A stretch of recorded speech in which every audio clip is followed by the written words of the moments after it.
On est content.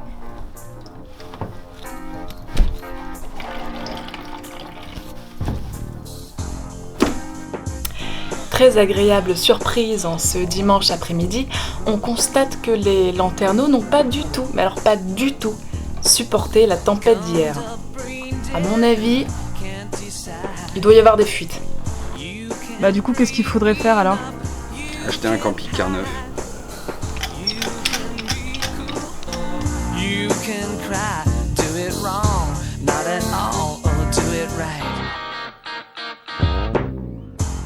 Donc à vouloir finalement économiser le Sika, parce que depuis le début c'est le produit qu'on consomme le plus et qu'on achète le plus régulièrement, et ben on n'en a pas mis assez. Voilà, ce qui fait que l'eau a réussi à s'infiltrer dans les lanterneaux. Donc là on a mis une seconde couche, on a fait des gros pâtés, c'est bien dégueulasse, mais au moins on espère que ça tiendra. Et là le but demain c'est de passer un petit coup de jet d'eau pour voir si oui ou non il reste encore des fuites.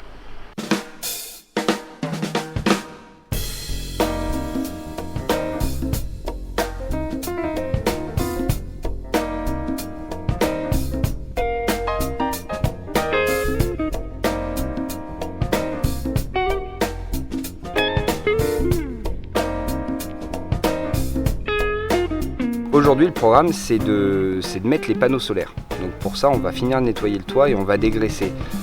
Pour les panneaux solaires, il y a des fixations qui sont prévues dans le kit. Le problème, c'est que mes fixations, elles vont arriver parce que je veux mettre un panneau dans la largeur. En fait, on a voulu optimiser à tout prix l'espace du toit avec les lanterneaux et on a pris 3 panneaux solaires. Donc il y a 2 panneaux solaires de 355 watts et un panneau solaire de 175 watts. Et on va avoir une fixation, donc pour celui qui va être dans la largeur du véhicule, qui va dépasser un petit peu dans l'arrondi. Ce qui fait que voilà, on ne peut pas la mettre et dans tous les cas, on n'avait surtout pas envie de percer plus que nécessaire le toit.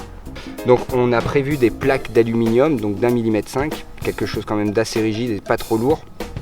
Et on va les coller avec du Sikaflex sur au moins 2 bandes ici de tôle, plus l'arrondi, ce qui devrait nous assurer quand même une stabilité. En fait, on a vu avec les mecs de My Shop Solaire, parce que c'est eux qui nous fournissent tout l'équipement solaire. Et d'ailleurs, en vrai, c'est une superbe équipe. Donc vraiment un grand merci à eux. Ils ont été très attentifs à nos demandes et pour l'estimation de ce dont on avait besoin, c'était vraiment au top. Après mûre réflexion, il me paraissait vraiment nécessaire de fixer de manière définitive les plaques alu sur la tôle du toit. Tout simplement car les fixations étaient un peu trop dans l'arrondi du véhicule.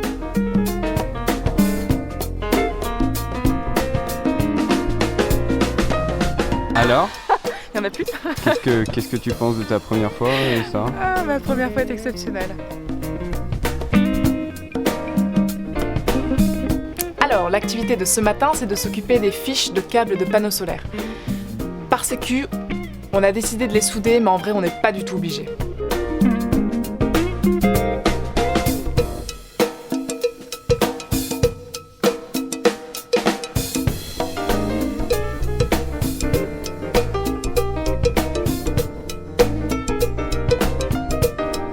Et voilà le petit trou pour passer les câbles des panneaux solaires.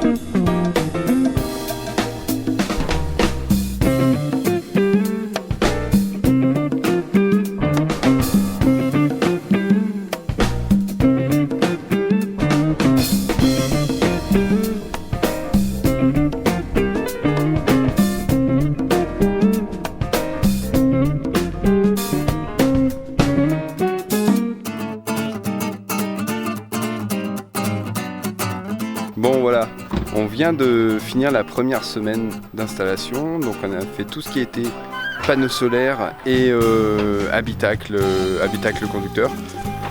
On va s'attaquer au sol, donc on va mettre les tasseaux, on va mettre le liège et puis la laine de bois.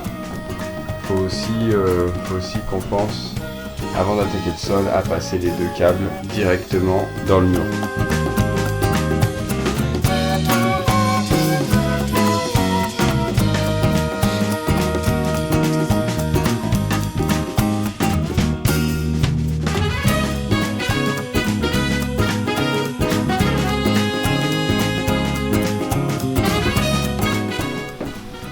Donc pour le liège, on a choisi du liège de 4 mm. En fait, c'est notre première partie de couche qui va nous permettre de faire l'isolation phonique et thermique.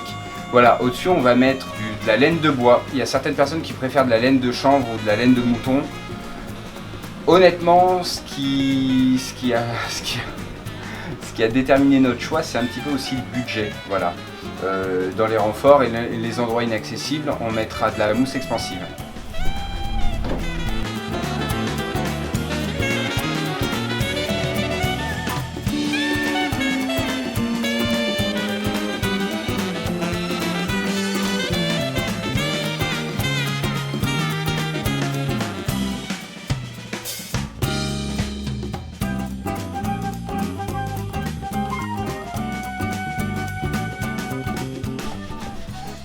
C'est la laine? Oui. Oh, c'est beau! Bon bah, plus que 29 à faire. Hein.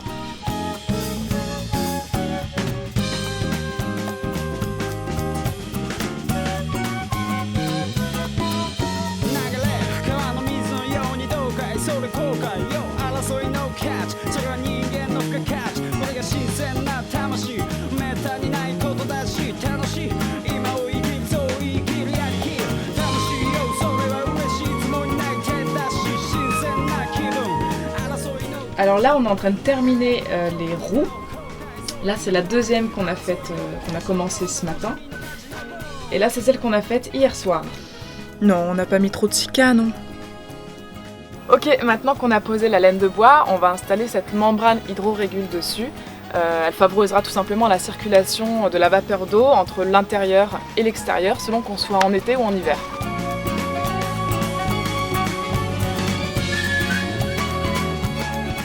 Alors, ce que vous voyez derrière moi, c'était le plancher qu'il y avait déjà dans le fourgon quand on l'a acheté. Donc nous, on s'est dit qu'on allait le récupérer, tout simplement. Ça fait toujours ça de moins à acheter ou à fabriquer. Les petits trous qu'il y a ici, en fait, à l'origine, il y avait des mousquetons dessus pour attacher les chargements. Donc nous, comme on n'en avait aucune utilité, qu'est-ce qu'on a fait? On les a enlevés. Et maintenant, on va les reboucher avec ces petites rondelles. Voilà. Parce que ce sera notre base de plancher sur lequel on mettra du joli lino.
Pas de petites économies ici, hein. Rien ne se perd, tout se transforme. Et si vous demandez encore pourquoi ils m'ont filé ce boulot, les gars, là, parce que j'ai des toutes petites mains et que c'est vachement pratique. Ça, c'est tous les cadres de laine qu'on va mettre entre les tasseaux ici. C'est tous les cadres de laine en fait que j'ai mesurés en amont et qu'on va placer ici, entre les tasseaux.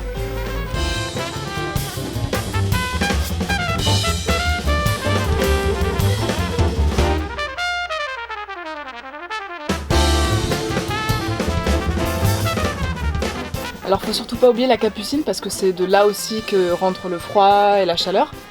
Donc on a mis aussi une partie liège jusqu'au fond, parce que ça va jusqu'au fond ici.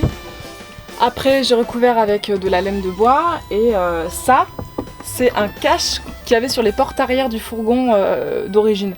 Donc on l'a récupéré et ça me permet de caler la laine dans la capucine. C'est vachement pratique en fait, je suis contente de l'avoir récupéré ce truc.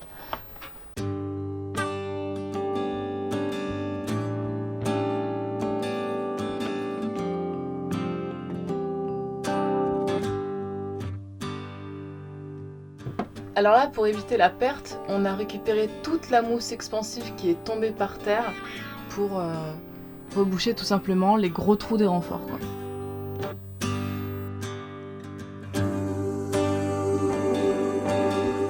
Merci d'avoir regardé cette vidéo, on espère vraiment que vous avez apprécié.